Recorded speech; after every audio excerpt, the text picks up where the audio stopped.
Hello, welcome to my channel. I am Melissa with A&M Hobby Farms, and there's a glare in my glasses. But I wanted to talk about the situation that's been going on with the diesel. So I know there's like down south a 5-day supply, things like that. I'm not 100% sure as to what goes on. You have to do your own research, check that things out. But I was watching a video and was like, yeah, this is pretty for real. And so I started talking to one of my sons. He's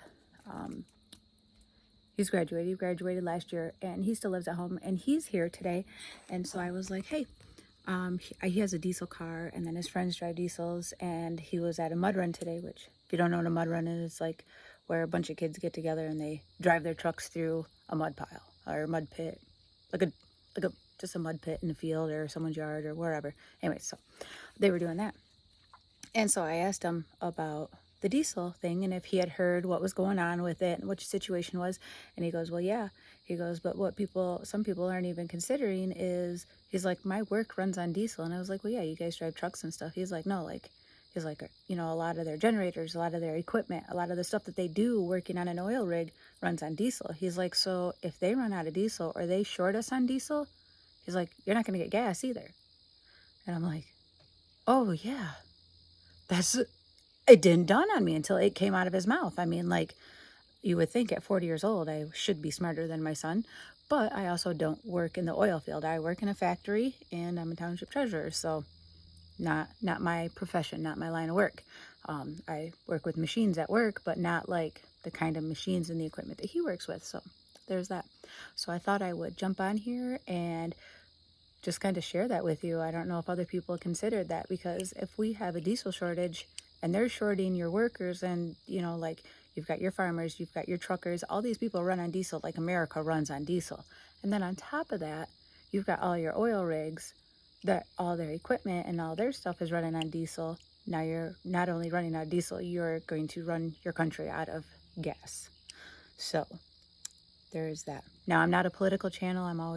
It's always grocery shopping or farming kind of stuff, but I just wanted to kind of put that in there. And then kind of keep it with my channel, I will add a clip of me and my son on the tractor. My youngest son was the first time going down the dirt roads yesterday. We let him drive, or not we, I let him drive me down the road on the tractor. And he was doing pretty decent. We did not put it in road gear. We were going in, like, you know, slow gear, where you would drive around your fields or you would drive around your yard, whatever, because I couldn't remember how to put it in road gear. I'm not gonna lie. I'm looking at that and I'm like, it's one of these. And then there's like lines, and I was like, well, try C. Like, I think C should be road gear for this.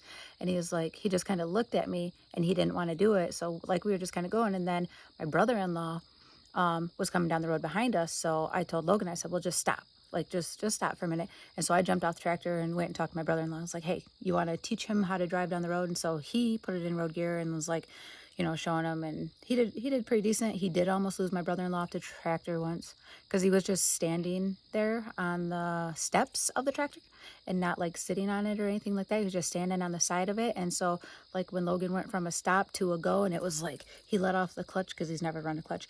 He was pretty jerky, and my brother-in-law was like, oh, almost fell off. It was just as crazy as me shaking the camera. I didn't consider that when I just did that. But anyways, so yeah, there's that.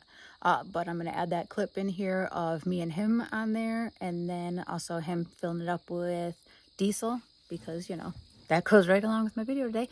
And yes, when you see this video, I am aware that it is a kerosene tank. We have teenagers around here, and we have other people around here, and people in and out.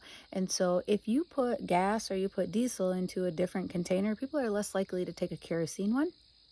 So we have found that if we keep the diesel in our kerosene, people don't ever take it and go fill up the stuff. And by people, I mean like my teenagers taking it and going and filling up. Like, if we have gas cans, that's not mixed gas, because we mix little cans for our chainsaws. But if we have a big gas can full of gas and he's out of gas for his dirt bike or with the quads or his car, he'll take it, he'll use it, you know. And then when he had the diesel truck, he would have used the diesel too. But so enjoy the video, and please consider watching. My chauffeur for the day.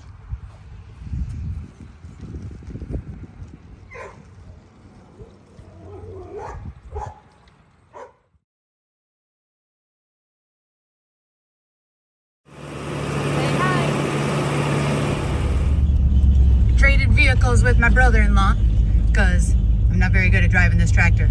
So now he's teaching Logan how to drive tractor in road gear because we were just going slow. And this way he can go a little faster.